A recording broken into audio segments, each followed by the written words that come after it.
So when I first got my permit, uh, and I had my first driving lesson by a driving teacher, it was it was a very terrible lesson because um, my driving teacher he was he had too much confidence in me, and he said everything was gonna be fine, like uh, like in me driving.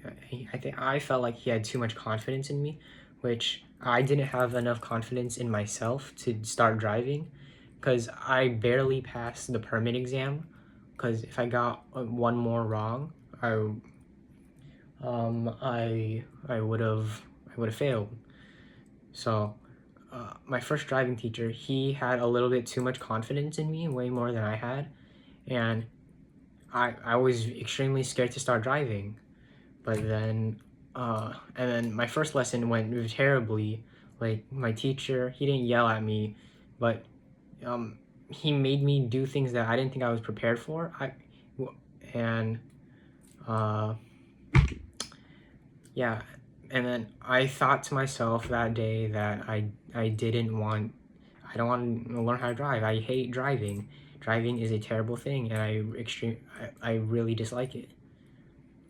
um But as I took more lessons and I just started driving over and over again, like to school, to like stores, to the mall, I realized that driving is not so bad. And what I could say that I learned from this is that a lot of a lot of things are going to suck. Like, especially in college, a lot of things are not gonna be cool. Like, maybe being away from my family, like getting a lot of work. But the more that I'm going to do it, the more that I think it's going to benefit me and just make me a better person. Like like driving. I don't hate driving anymore.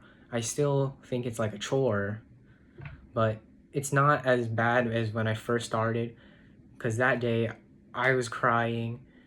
I swore off driving forever. I didn't even want to do anything that day. But now I drive to school, and I'm going to take my driver's exam, and I realize it's not that bad after I just gain a little confidence in it. So that's what I'm going to try and do in college.